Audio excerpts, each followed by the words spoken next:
different godfathers, separated by 4,000 miles of ocean. John Gotti was the Teflon Don, a New York mobster who adored public attention and defied lawmen to get him. Toto Riina was a peasant from rural Sicily, a boss who operated in the shadows. In the late 80s and early 90s, it required two very different approaches to bring them to justice.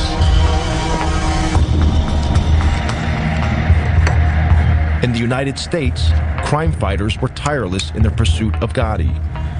If you don't disregard my phone calls, I'll blow you and the house up. In Sicily, it would take a revolution by the people of Palermo to put Riina behind bars.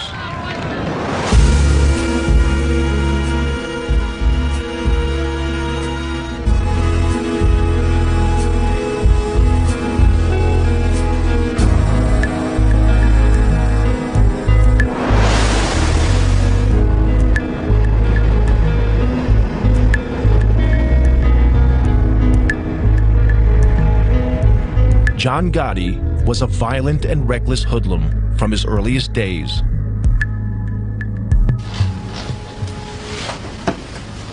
Henry Hill, a young gangster, was drinking in a bar when he first came across the teenage Gotti. All of a sudden, John comes in, that busts up. Anyway, goes over to the card table and starts whacking a guy with a bat or a pipe or something. Just beating his head to death. He almost killed the guy. And he might have killed the guy, I don't know. The guy might have died, they might have thrown him in the trunk that night, I don't know. Gotti had broken an unwritten rule of the mob. Violence should only be used when there are no witnesses. Then he walks over, apologizes to me. Completely all over the place. That was the first time I had ever seen him. He had a long black top coat, leather top coat, I mean, he just looked like a part of a gangster. It was clear Gotti feared no one. To Henry Hill, it marked Gotti as a man destined for the top. He was a man on the rise. He was, he had his own crew. You know he was going to be somebody, You just knew it. I mean, he had that presence. But one man stood in the way of Gotti's rise, Paul Castellano. He was the head of the Gambino crime family, the most powerful of all the Mafia families in the U.S. Castellano was an old-style hood, a mafioso who disguised his crimes behind a veneer of respectability. Paul wore two hats. He could mingle with lawyers, real estate, businessmen and developers, doctors, talk their language. Then he wore his Gambino family hat, and he could sit there and discuss why this guy's got to get killed and say, okay, he's got to go. Gotti would have to eliminate Castellano to become boss. But Gotti was not the only one who wanted him out of the way.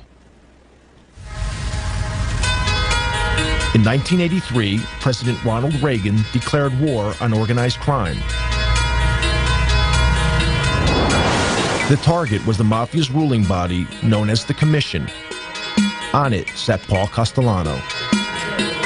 Under America's tough anti-mafia RICO legislation, crime fighters could prosecute Castellano and the other bosses for running a criminal enterprise, if they could prove the Commission was meeting. The Commission was so secret, the only proof the FBI had was from 1957, when police raided an infamous mob gathering. Then, one morning in 1984, FBI agent Joe O'Brien received a call from a mole inside the Mafia. He informed me that there was going to be what's known as a Mafia Commission meeting in a couple of hours. I didn't believe him, to be honest with you, because this was pretty much unheard of. These guys cannot afford to meet. They can be very incriminating to them. If the FBI could get a photograph of this meeting, it would help destroy the Commission.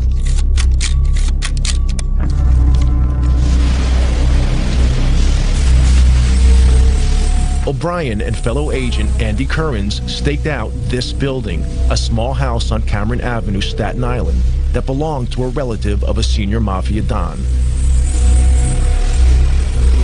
The agents hid in the back of an unmarked van, a few hundred yards down the road.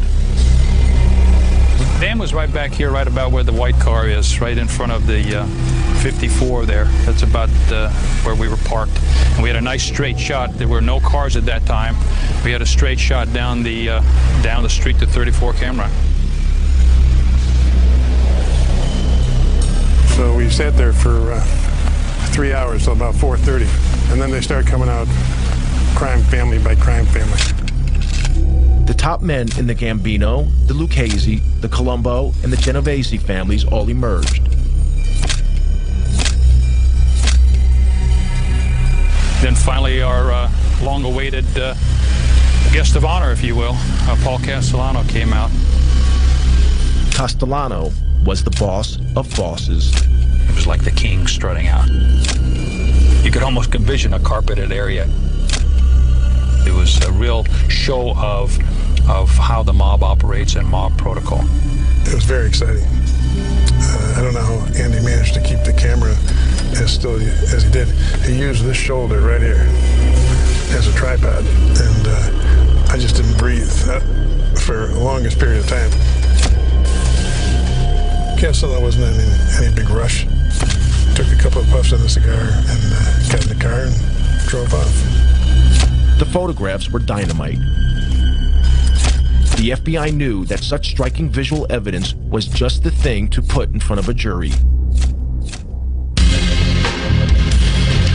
In February 1985, the FBI seized all 5 members of the commission. Agents O'Brien and Currens arrested Castellano and drove him to FBI headquarters in Manhattan. Federal authorities at New York City and state law enforcement officials today announced one of the most important indictments of Mafia bosses in this nation's history. In the car on the way to FBI headquarters, Castellano heard a radio news bulletin about the arrests. Charges of racketeering and extortion. The charges carry prison sentences of up to 20 years. From New York, NPR's Mike Schuster. It was the beginning of the end of Castellano's reign. Made their move late last night. Among those now facing federal racketeering and extortion charges are Paul Castellano, head of the Gambino family. The key to the investigation was an electronic bug. He turned to Joe, I remember, and he said, "Is that true? Is that true? You listened to my private conversations?" Prosecutors say the recordings are of superb quality. You could almost hear him like groan. The agents thought Castellano was squirming because they had taped his criminal conversations. But Castellano realized they had also learned about his secret affair with his young Colombian maid. This was very embarrassing to him. It's a little embarrassing to us, too, for that matter. He's almost like a little boy now, confessing this, something that he did was bad. He's not talking about, it was bad that I murdered people or had, on my authority, people were murdered. I'm embarrassed because I had this relationship with this young woman who was my maid, you know, right under my wife's nose. This was a revelation a Mafia Don could not afford. He'd broken one of Mafia's most sacred rules. It was okay to maim and murder, but not to publicly dishonor your wife. Castellano awaited trial where the photos would be key evidence.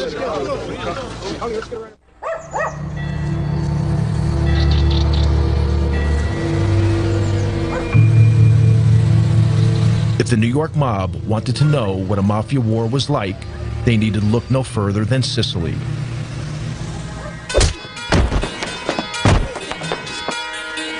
Here, the Mafia's boss was Toto Riina, an elusive, psychopathic killer from the town of Corleone.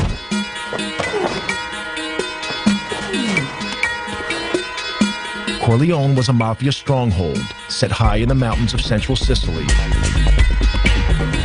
It was the place that gave its name to Marlon Brando's character in the film The Godfather. Riina's cruelty earned him the name The Beast. Corleone had an unenviable reputation as a place where only the toughest mafiosi were born and bred. As one local anti-mafia fighter remembers,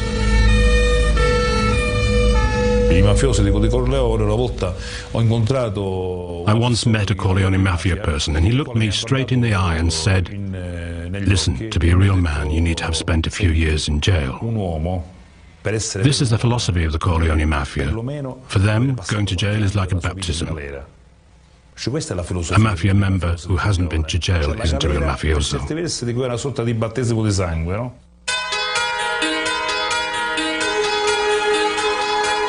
Riina's crime family had seized control of the mafia in a vicious war. In Palermo, in the early 80s, the streets were soaked with the blood of Riina's victims. During one 6-month period, a body was found in the city every 3 days.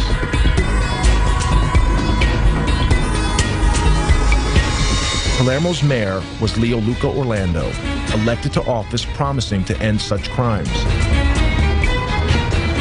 Even 20 years later, his courageous stand means he must have an armed guard 24 hours a day. Palermo was a city just living in silence and in dark. The way the citizens to avoid to be involved in these killings was to deny that the mafia does exist. Just to say, we don't see, we don't speak, we don't hear, it's not our problem, they kill each other, there's no risk for us. If we don't speak about the mafia, we will never be killed. The man leading the hunt for Riina was an investigating magistrate named Judge Giovanni Falcone. He had grown up in a rough area of Palermo, where some of his schoolboy friends later became mafiosi. Unlike them, he had chosen to fight for the law rather than against it. From his headquarters in Palermo's Palace of Justice, Falcone had been battling the mafia for over a decade.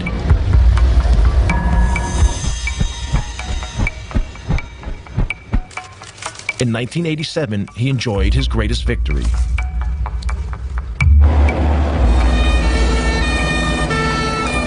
In the Maxi trial, over 300 mafiosi have been sent to prison, their sentences totaling almost 3,000 years. It was the most stunning blow the Sicilian mafia had ever received.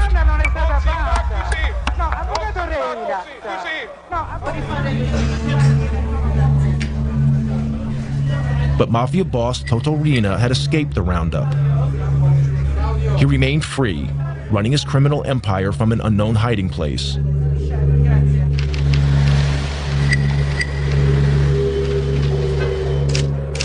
Falcone faced another danger, this one closer to home. He had few friends at the Palace of Justice. The people of Palermo stood on the sidelines, waiting to see who would come out on top, Falcone or the Mafia. Falcone rented a vacation apartment on the beach, half an hour's drive from Palermo. When he went there, it seemed that most of Palermo knew about it. When Falcone was on the move, it was like a wedding party. There were lots of cars, even a helicopter in the sky above. So everyone knew that Falcone was at the beach house. Yet the ring of steel that protected Falcone made little difference to Riina. One afternoon in June 1989, Falcone relaxed by the beach. An inquisitive security guard noticed the sports bag by the house, seemingly forgotten in the rocks by the water's edge. When he peered inside the bag, he noticed electric wires connected to 58 sticks of plastic explosives.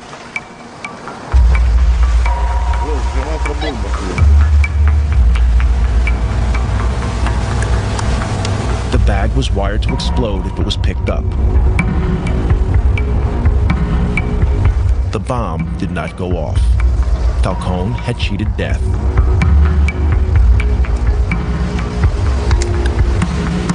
Soon after the assassination attempt, Falcone spoke to one of his closest friends in the fight against the Mafia. he made a chilling prediction. Come lui diceva poi, when we were talking afterwards, he told me, my life's mapped out. It's my destiny to be killed by the Mafia someday. Non posso che morire così. Non posso che essere ucciso. The only thing I don't know is when. Che non so. With Reen at large, Falcone was running out of time. Back in New York, the clock was also ticking for the American Godfather, Paul Castellano.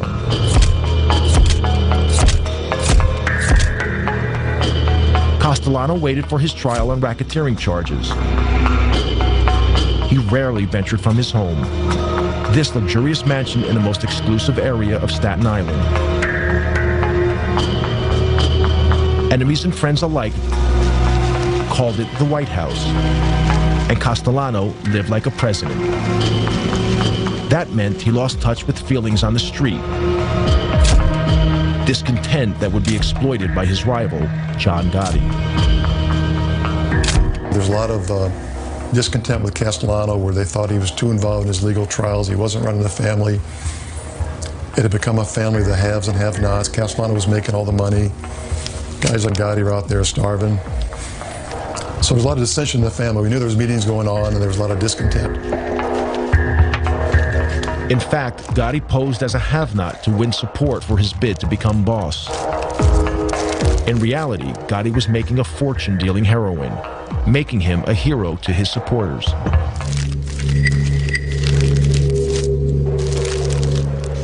The law was onto Gotti's crew for drug dealing.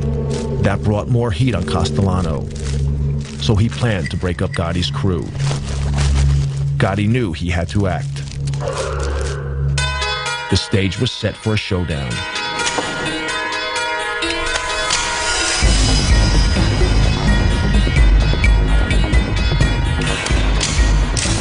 On December 16, 1985, Castellano headed into Manhattan for a meeting with Gotti.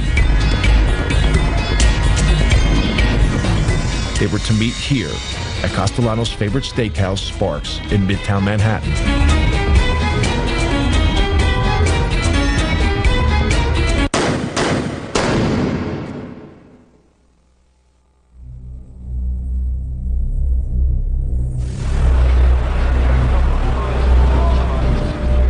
Outside the restaurant, Castellano and his driver were shot dead. Such a daring public murder shocked New Yorkers. It made the new Gambino boss a celebrity overnight.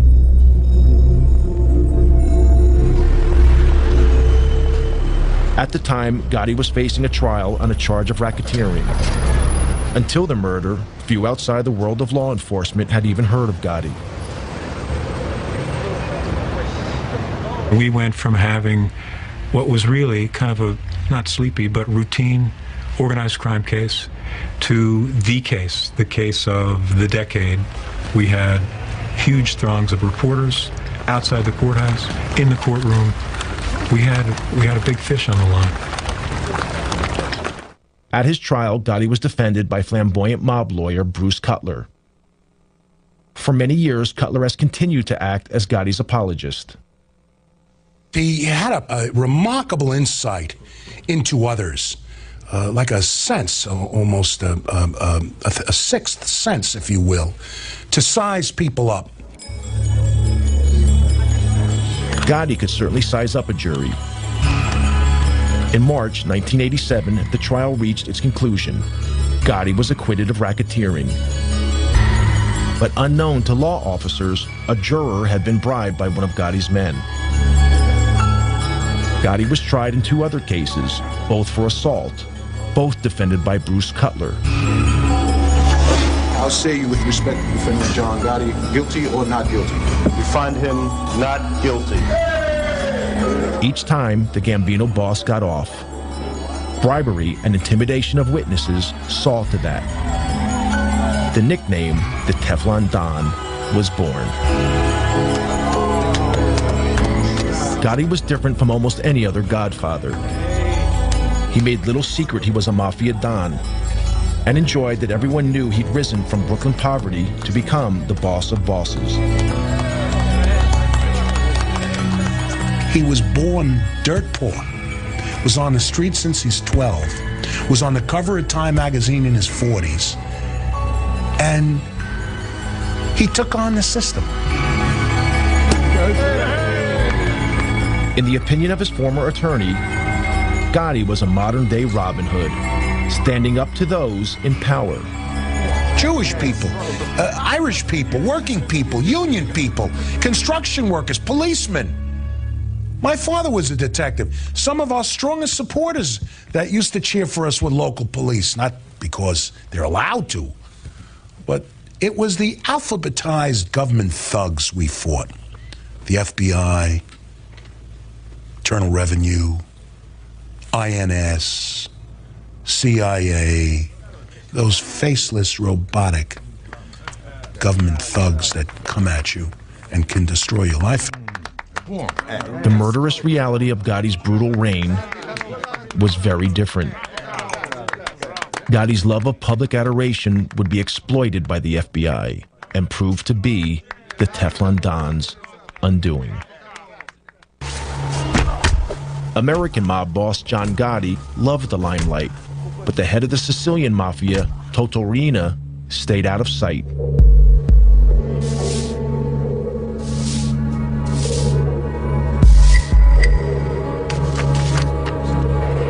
Prosecutor Giovanni Falcone was determined to hunt him down.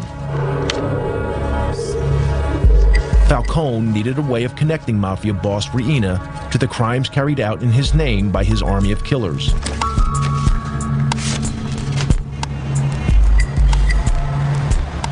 The answer was in America. Richard Martin was a leading official in the U.S. Department of Justice. He and Falcone had worked together for years. Their biggest success, breaking the heroin smuggling link between Sicily and the United States, known as the Pizza Connection.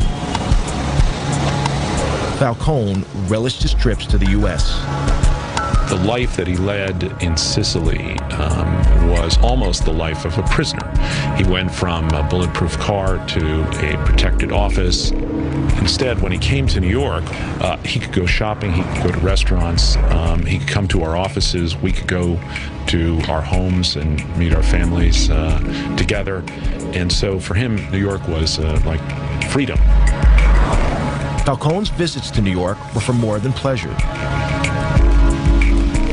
He had been impressed by America's tough anti-mafia laws. Laws that allowed the U.S. government to target Mafia boss Paul Castellano and to bust the commission.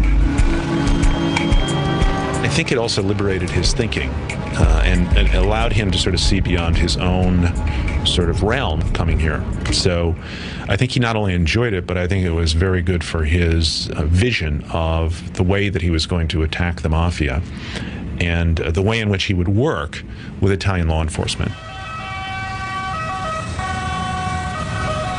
In 1991, a new justice minister took office in Rome, determined to finally crush the Mafia. He offered Falcone a job at the ministry as overlord of the anti-mafia campaign throughout Italy.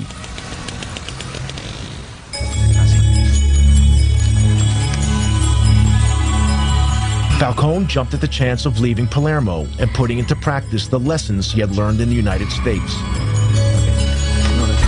His ideas were revolutionary. An Italian equivalent of the FBI was to be formed. Across Italy, the fight against organized crime would be centralized under Falcone's control.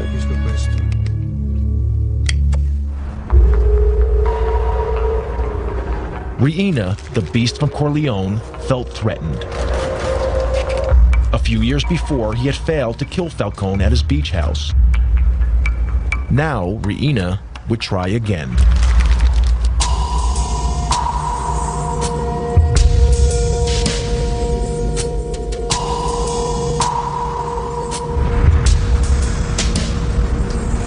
On May 23, 1992, Falcone and his wife Francesca returned to Palermo for the weekend.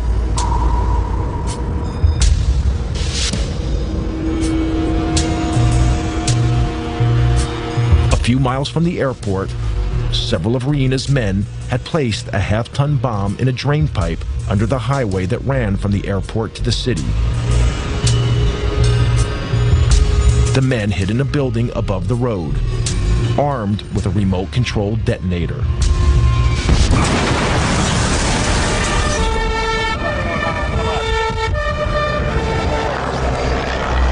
A massive explosion ripped open the highway.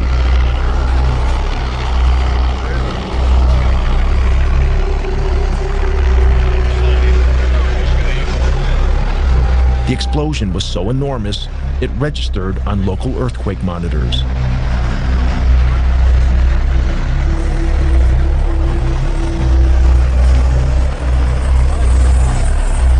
Giovanni's sister, Maria Falcone, was at home when she heard the news of the explosion. When my husband told me what had happened, I rushed out of the room. I phoned the police. They told me Giovanni had been taken to hospital. When I got there, Francesca's brother told me Giovanni's dead.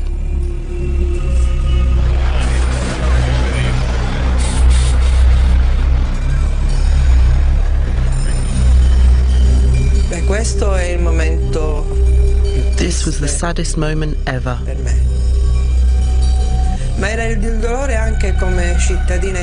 Not only for me as a sister, but also as an Italian citizen.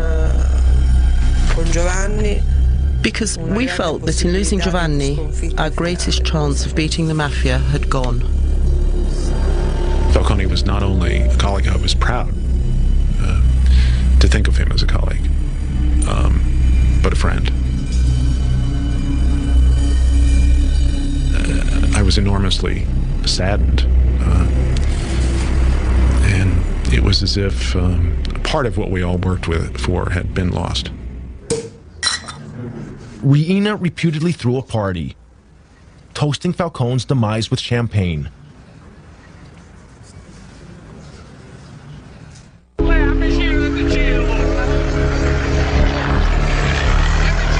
Along with Falcone, his wife Francesca, and 3 bodyguards were also killed.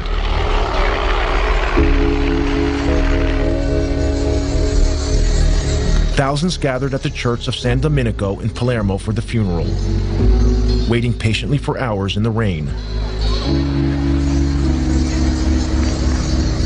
The funeral was broadcast live on national TV. Across Italy, all regular television programs were suspended. Parliament declared a day of mourning.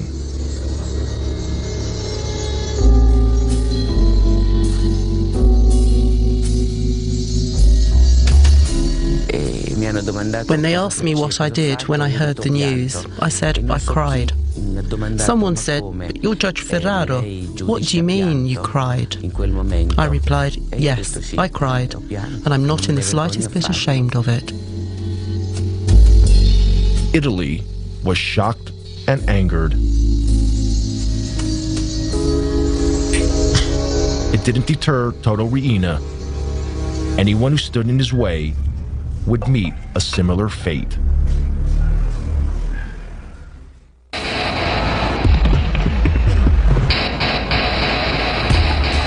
In New York, the net was closing in on American godfather John Gotti.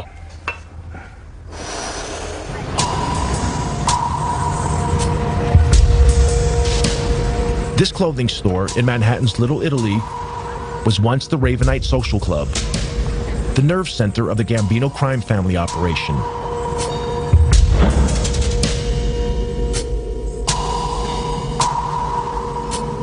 Gotti insisted that his crime family visit the Ravenite to pay public homage to him. The FBI had placed their surveillance team on a block near the Ravenite. This is some of the actual footage shot by the FBI. Gotti reveled in his public persona as Mafia Godfather. He made no attempt to hide the fact that he was meeting with his criminal gang. The rest of the family was required to come down there as a command performance to meet with John, discuss business, kiss his rear end, give him money, what have you. So during the course of the week, you might have all 20 caps in the family down there on different nights, plus 80 to 90 to 100 soldiers, all standing out there in broad daylight.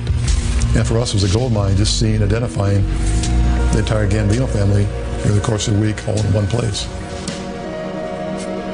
Pictures, though, were not enough. To get a conviction, the FBI also needed to hear Gotti talking about his crimes.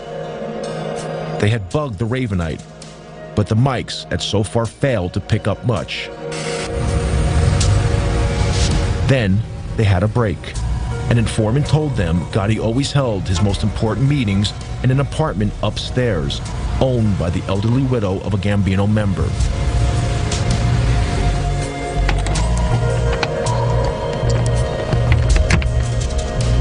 When the old lady went on vacation, FBI agents broke in and placed a bug in the apartment.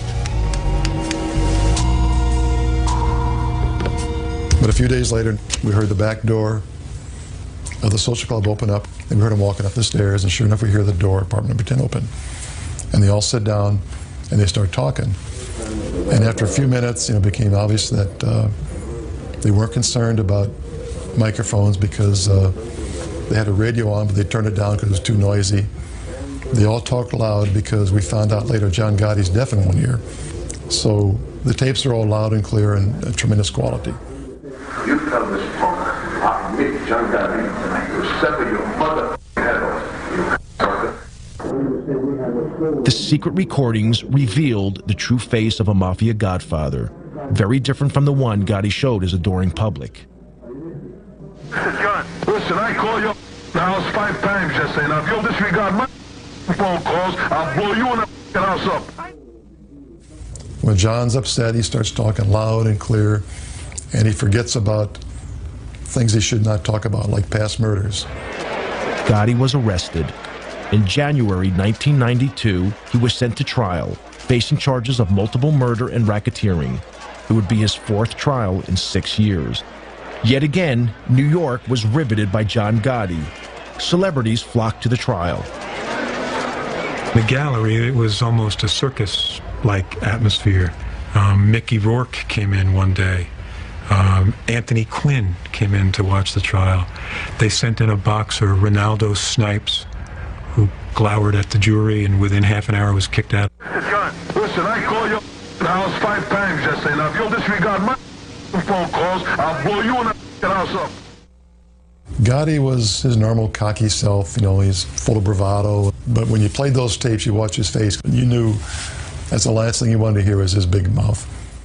You tell this punk, I admit John Gotti, and I will sever your mother head off.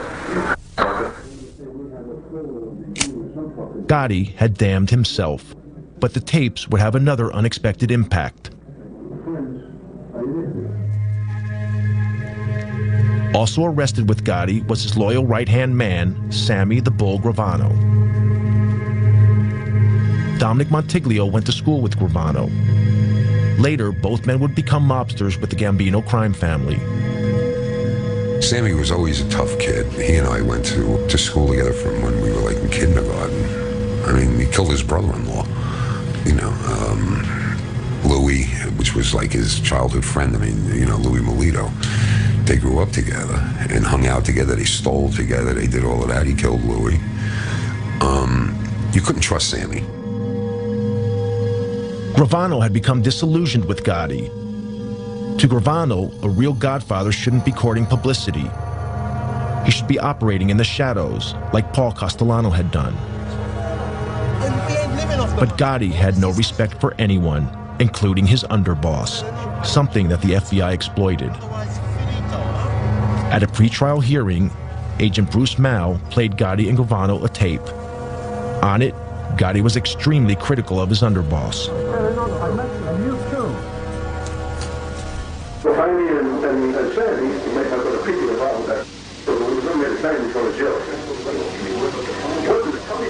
And so you got Gravano and Gotti sitting side by side at the defense table, and we start playing that tape.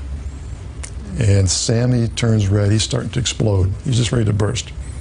John Gotti, for the first time, is embarrassed. He's turning white. He just wants to duck under the table. He's so embarrassed because he knows He got caught bad-mouthing his consigliere, his underboss, his right-hand man. Gravano would be the final nail in Gotti's coffin. Bruce calls me one day at my desk. He says to me, "You sitting down?" I said, "Yes, I'm sitting down." He said, "Sammy wants to cooperate." Sammy was brought in the room. He walked over, shook my hand, and said, "I want to go from our government to your government." Never before had so senior a figure betrayed the American mob.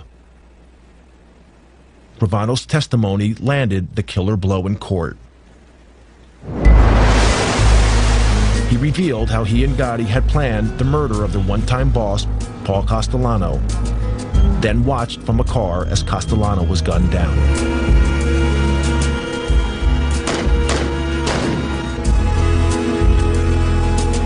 Gravano was a fantastic witness, and John Gotti acted like someone who knew he was going to be convicted, and he was really worried about it. He was ornery, snapping at me, snapping at his lawyers. It was, I enjoyed watching it. In April 1992, Gotti was found guilty on 13 charges, including murder and racketeering. The judge sent the Godfather to one of the toughest jails in the U.S., Marion Federal Penitentiary in Marion, Illinois. The sentence was steep, life without the possibility of parole. Despite the evidence of the tapes and Gravano's testimony, Gotti's attorney in his first 3 trials still protest Gotti's innocence. If you're asking me, do I agree with the label that he was boss of some Gambino group, I say no. To you, I've said no all my life. He said no. I don't say he was an altar boy or a saint. He was one tough cookie. But he said he was not part of any mob.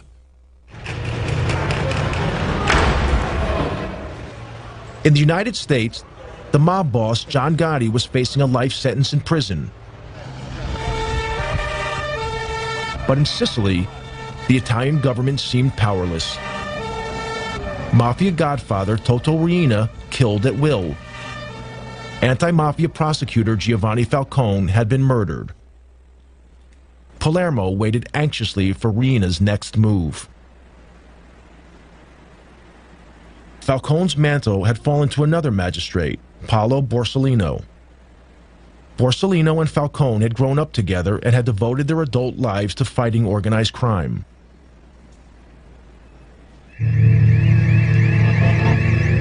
On Sunday afternoon, July 19th, 1992, 2 months after the murder of Falcone, Borsellino visited his elderly mother in this apartment block, as he did every weekend.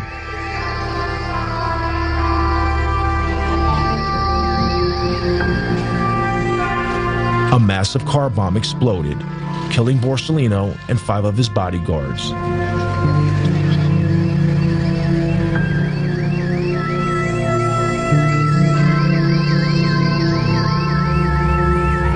This outrage was the final straw. It caused a revolution against the Mafia, led by the people of Palermo. After the killing of Paolo Borsellino, the reaction of people, of population in Palermo was enormous. The women, the children, the people reacted just crying, "Basta, no more, enough is enough." Enough was enough. Thousands poured onto the streets of Palermo in a wave of anger unprecedented in Sicilian history. Everyone sensed the Mafia's next target was Mayor Leoluco Orlando, elected to office pledging to rid Palermo of the Mafia. When he appeared in public, women and children threw a protective cordon around him, daring the Mafia to kill them to get to the mayor. They sent a clear message. The message was that I was not alone. The message was that the Mafia can kill a man. The Mafia can kill 10 men, but the Mafia cannot kill thousands and thousands of women and children. It was the beginning of the end. People power had beaten down the Mafia. The government flooded Sicily with thousands of troops, determined to crack down hard on the Mafia.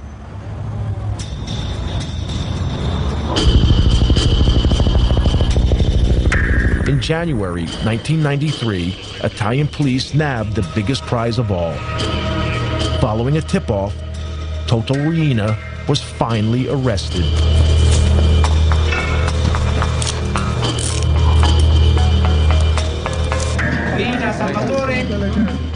Salvatore Riina was captured in Palermo by the Carabinieri this morning. Toto Riina is ours. Astonishingly, Riina had been living in the middle of Palermo, undetected by the police for over 20 years.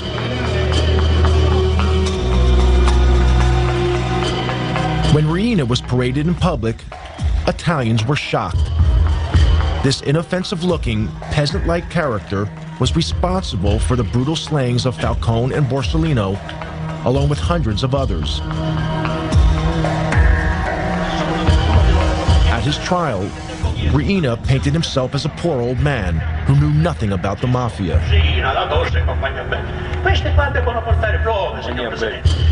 This flimsy defense was rejected.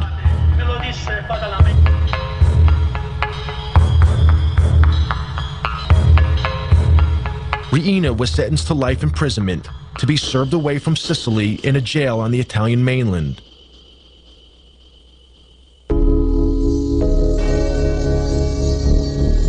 On both sides of the Atlantic, the day of the Godfather seemed over. John Gotti died of cancer in prison in 2002, 10 years into his life sentence. With Gotti's death, an era ended. By publicly flaunting the fact that he was boss of bosses, he ensured that law enforcement agencies would leave no stone unturned to finally smash the mob. The future is pretty grim for the mob if the FBI and other federal agencies keeps the pressure on to go after these guys. The biggest mistake we can make is declare that the war and the mob is over with, we've won, and go off to do other things. These people are very resilient. 5 years they could regroup, reorganize. They'll never be as effective as what they were 30 years ago, but they'll still be a viable criminal force. In the U.S., the mob is moving with the times. They're involved in internet fraud, sex phone lines, and stock exchange scams. But they are no longer the power they once were. And the FBI is determined to not let Russian, Chinese, or other immigrant criminals dominate their neighborhoods in the way Italian gangsters once controlled theirs.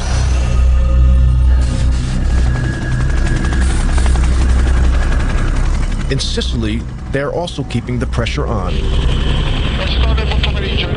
Yet in these hills, even with Riina in prison, the Mafia is still here. Invisible, but deadly. Today, there are new leaders. They are also from the Mafia stronghold of Corleone. They have turned their backs on the self-defeating tactics of Toto Riina. No longer do they assassinate public officials. Like the leaders of old, they prefer to pull the strings from the shadows. Forse vivemmo tutti quanti una vera grande illusione. I think we were all a bit deluded. Maybe we were just kidding ourselves that we could destroy the Mafia with just 4 moves on a chessboard. In the U.S., the mob is finally in retreat. But in Sicily, it is rising from the ashes, adapting itself to the times, changing tactics to ensure that its power remains as unshakable today as it ever was.